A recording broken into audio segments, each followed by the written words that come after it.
Minasang konnichiwa.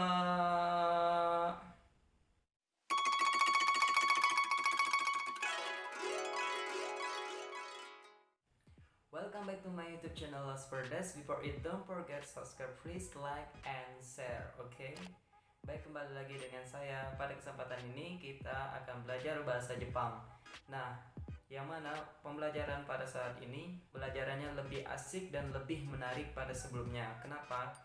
Karena pada sebelumnya kita sudah membahas tentang huruf hiragana, huruf katakana, huruf kanji, kata sifat, kemudian kata benda, kata kerja, dan lain-lainnya. Tapi pada kesempatan ini kita akan belajar, yaitu ini sangat menarik sekali untuk dibahas, dan teman-teman semua jika benar-benar ingin mempelajari bahasa Jepang, mahir di dalam bahasa Jepang, maka teman-teman harus mengikuti pembelajaran video ini karena ini sangat penting sekali untuk belajar bahasa Jepang. Nah, pada kesempatan ini kita akan belajar yaitu partikel-partikel di dalam bahasa Jepang. Mungkin video sebelumnya teman-teman sudah melihat salah satu partikel di dalam bahasa Jepang. Namun pada kesempatan ini tidak jauh lebih asik dan lebih menarik lagi karena selanjutnya kita akan membahas yaitu tentang partikel di dalam bahasa Jepang, yang mana partikel sebelumnya sudah saya bahas. Nah, pada kesempatan ini maka saya akan membahas tentang partikel kembali, kelanjutan yang kemarin itu. Namun partikel yang ini sangat menarik sekali dan sangat luar biasa sekali. Mau tahu partikel apa? Kalau teman-teman ingin tahu, lihat video penjelasan saya nanti mengenai partikel tersebut, kemudian bagaimana cara penjelasannya. Karena partikel ini lumayan agak menguras otak, tapi ya kalau teman-teman ingin mahir di dalam bahasa Jepang ya harus menguasainya. Oke, baik, ini dia videonya dan cara penjelasannya.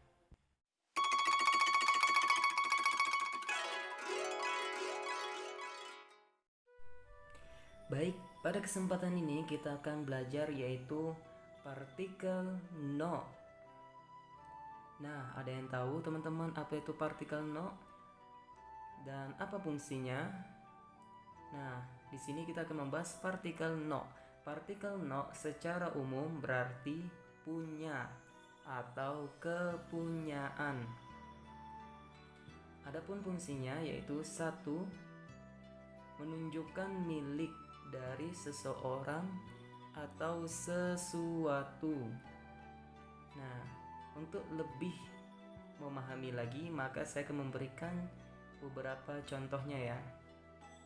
Contohnya adalah watashi no bagu, artinya adalah tas punya saya.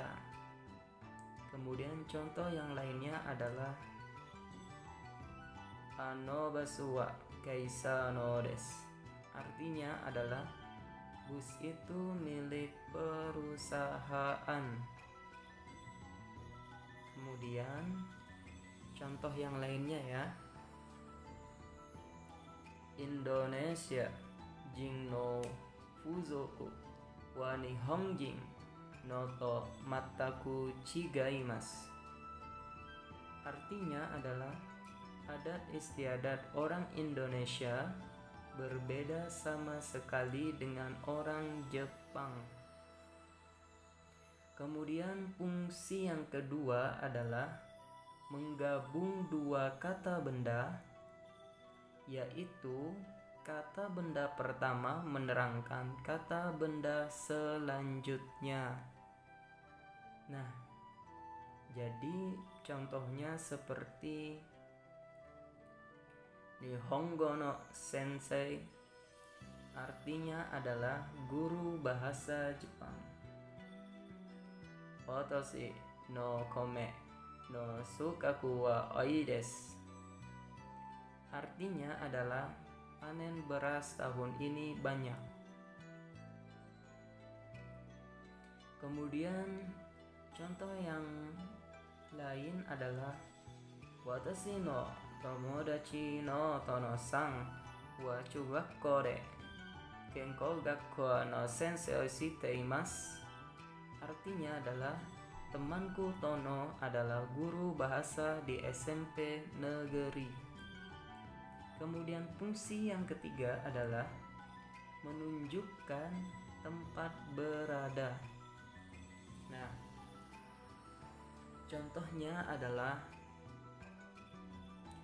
Jakarta no shopping center wa itsumo nigiaka desu. Artinya adalah pusat perbelanjaan di Jakarta selalu ramai. Kemudian contoh yang lain, Nihon no haru wa totemo kirai desu. Artinya adalah musim semi di Jepang sangat indah. Nah, kemudian fungsi yang keempat adalah untuk menominakan anak kalimat yang berbentuk kata kerja atau kata sifat. Nah, contohnya adalah kanji o oberu no wa taihen muzokashi desu. Artinya adalah susah sekali mengingat kanji. Atau contoh yang lain adalah kare wa degaku o yameta no wa okane ga nai tame desu. Artinya adalah dia berhenti kuliah karena tidak mempunyai uang. Kemudian fungsi yang kelima adalah diletakkan di akhir kalimat untuk dalam ucapan informal. No sering diganti dengan en. Nah, contohnya pertama, bertanya secara akrab. Contohnya do shita no. Artinya adalah kenapa kamu. Kemudian yang kedua atau B ya, penegasan. Contohnya ashita yoji ga aru no desu. Artinya adalah besok saya ada urusan. Kemudian yang ketiga atau C, memberi perintah bernada keras, khususnya kepada anak-anak. Jadi contohnya adalah seperti nerumai niha o migaku no. Artinya adalah sebelum tidur kamu harus menggosok gigi. Nah, teman-teman sekalian, ada beberapa catatan, yaitu untuk kata sifat 2, kyodoshi atau kata benda, kata ganti dan sebagainya harus ditambah kata na. Contohnya adalah sukina no, artinya adalah suka. Nah, itulah beberapa fungsi dan contoh di dalam partikel no. Bagaimana teman-teman, sudah paham? Baik, jadi kesimpulannya adalah partikel no yaitu secara umum berarti punya atau kepunyaan, yang mana fungsinya satu, menunjukkan milik dari seseorang atau sesuatu. Kemudian yang kedua, menggabung dua kata benda. Kata benda pertama menerangkan kata benda selanjutnya. Kemudian yang ketiga adalah menunjukkan tempat berada. Kemudian yang keempat adalah untuk menominakan anak kalimat yang berbentuk kata kerja atau kata sifat.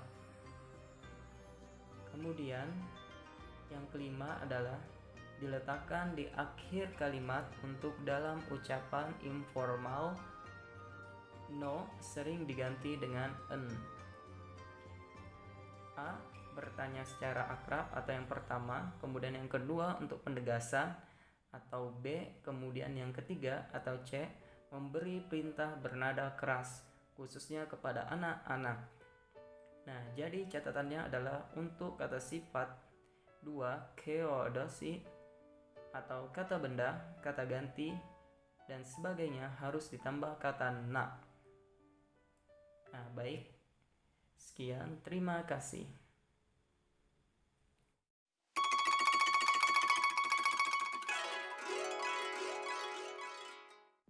Nah, kalau teman-teman sudah melihat semua contoh-contoh dan fungsi partikel tersebut, semoga ini bermanfaat untuk teman-teman semua dan bisa diaplikasikan atau dipraktekkan di dalam komunikasi sehari-hari. Tapi komunikasinya dengan lawannya yang bisa berbahasa Jepang juga ya.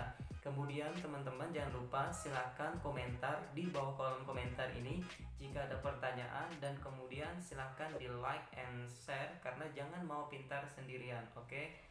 Baik, semoga apa yang saya sampaikan bermanfaat dan teman-teman semua dapat mengerti dan bisa memahami partikel di dalam bahasa Jepang.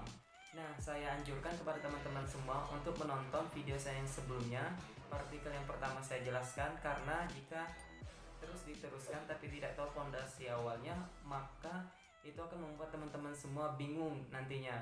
Makanya harus berurutan ditontonnya ya, karena saya pun menguploadnya dengan berurutan. Pokoknya semangat terus, oke? Baik, sekian saya akhiri. Arigatou gozaimasu.